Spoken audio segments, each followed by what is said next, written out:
Welcome back to my channel. সবাইকে নববর্ষের অনেক শুভেচ্ছা আর ভালোবাসা জানিয়ে আমি আমার আজকের রেসিপি শুরু করতে যাচ্ছি। তো সবাই যেন নতুন বছরে খুব ভালো থাকেন, সবার জীবনে সফলতা আসে, আল্লাহ যেন সবাইকে খুব ভালো রাখেন, এটাই দোয়া করি।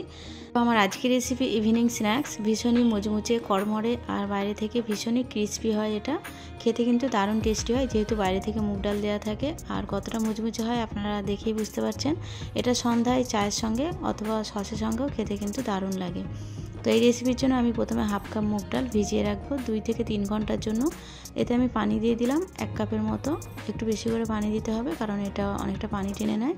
তো 2 ঘন্টা আমি ভিজিয়ে রাখলাম। 2 ঘন্টা পর ঢাকনাটা খুলে আমি এটাকে ধুয়ে নেব। 3 থেকে 4 বার ধুয়ে নেওয়ার পর এ থেকে পানিটা ঝরিয়ে নেব।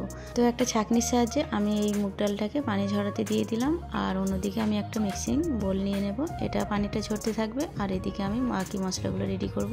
প্রথমে 1 কাপ চালের আটা নেব আর নেব হাফ কাপ ময়দা চালের আটা খুব ভালোভাবে মিশিয়ে নেব।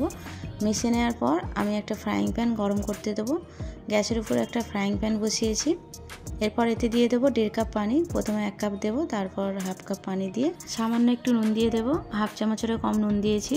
নুনটা যে যার স্বাদ মতো দিয়ে দেবেন। নুনটা দেওয়ার পর হাফ চামচের মতো লাল লঙ্কার গুঁড়ো দিয়েছি। আর দিলাম সামান্য একটু ফুড কালার, এটা দিলে দেখতে ভালো লাগে তার জন্য দেয়া, আপনারা চাইলে নাও দিতে পারেন। সমস্ত মশলা খুব নেড়ে চেড়ে পানির সঙ্গে মিশিয়ে নেওয়ার পর যখন পানিটা ফুটতে শুরু করবে তখন আমি এতে আটাগুলো দিয়ে দেবো। তো চালের আটা ময়দার মিশ্রণটা দেওয়ার পর খুব ভালোভাবে নেড়ে চেড়ে মিশিয়ে নেব। আর গ্যাসের ফ্লেমটা কিন্তু লো করে দিয়েছি। এরপর মিশ্রণটা আমি ঠান্ডা করতে একটা প্লেটে দিয়ে দেব। এটা হালকা একটু ঠান্ডা হতে দেব। আর এদিকে আমি যে মুগ ডালটা পানি ঝরাতে দিয়েছিলাম ওটাকে আরও একটু ঝরঝরে করার জন্য একটা প্লেটে টিস্যু পেপার দিয়ে তার উপরে মুগ ডালটা ছড়িয়ে দিলাম, যাতে এটা আরও ঝরঝরে হয়ে যায়। আপনারা চাইলে সুতির কোনো কাপড়ে, পরিষ্কার কাপড়ে একটু মুছে শুকনো করে নিতে পারেন। এরপর আটার মিশ্রণের উপর 2 চামচ সাদা তেল দিয়ে আটার মিশ্রণটা খুব ভালোভাবে মেখে নেব। আর খুব ভালোভাবে মেখে নিতে হবে। আর হালকা গরম থাকা অবস্থাতে মাখলে কিন্তু ডোটা খুব সফট হয়। এরপর হালকা প্রেসার দিয়ে আমি একটা সফট ডো তৈরি করব। আর যেহেতু এটা হালকা একটু গরম থাকা অবস্থাতেই ডোটা তৈরি করছিলাম, তার জন্য কিন্তু এটা খুব বেশি মাখতে হয় না। হালকা একটু মাখার পরই এরকম সফট একটা ডো তৈরি হয়ে যাবে। তো এটাকে সাইডে রেখে দিয়ে আমি মুগ ডালটার উপরে আর একটা টিস্যু পেপার দিয়ে হালকা একটু মুছে নেব। তো আপনারা চাইলে এটা সুতি কাপড় দিয়ে করতে পারেন। আর সুতি কাপড়ে করলে কিন্তু বেশি ভালো হয়, কারণ এতে ডালে পানি থাকলে কিন্তু টিস্যু পেপারটা ভিজে গিয়ে ওর সঙ্গে জড়িয়ে যেতে পারে। তার জন্য আমার যেহেতু পানি ছিল না, জড়াইনি। তো এইভাবে একটু করে মিশ্রণ নিয়ে আমি লম্বা লম্বা করে নেব। লম্বাটাকে অর্ধেক করে নিয়ে আমি যে মুগ ডালগুলো রেখেছিলাম শুকনো করতে, সেই মুগ ডালের উপরে দিয়ে এইভাবে একটা রিং টাইপের শেপ তৈরি করব।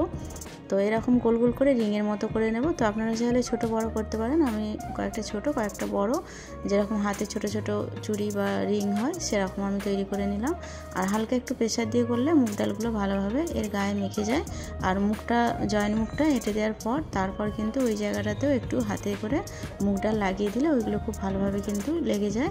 তো সবগুলো আমার রিং তৈরি হয়ে গেছে। এরপর আমি একটা ছোট ফ্রাইং প্যানে তেল দিয়ে দিলাম।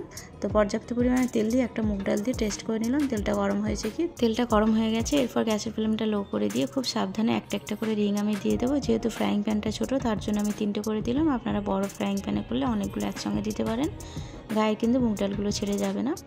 তো লো ফ্লেমে একটা সাইড যখন ভেজে হালকা হয়ে যাবে তখন আমি আবার একটা সাইড উল্টে দেবো। টোটাল 2 মিনিট ধরে আমি এগুলোকে ভেজে নেব। আর লো টু মিডিয়াম ফ্লেমে এগুলো ভেজে একটু লাল লাল মতো হয়ে গেলে আমি তুলে নেবো একটা প্লেটে। আবারও যেগুলো আছে বাকিগুলো কিন্তু ঠিক একই রকমভাবে দিয়ে দেবো। প্রথমে লো ফ্লেমে দিতে হবে, আর হালকা হয়ে যখন ভেজে উঠবে তখন উল্টে দিয়ে গ্যাসের ফ্লেমটা মিডিয়াম করে দিতে হবে। প্রত্যেকটা এইভাবে আমি একটা একটা করে ভেজে নেব। ভেজে নেওয়ার পর 2 থেকে 3টে ব্যাচে আমি এগুলোকে ভেজে নিয়ে একটা প্লেটে তুলে নেব।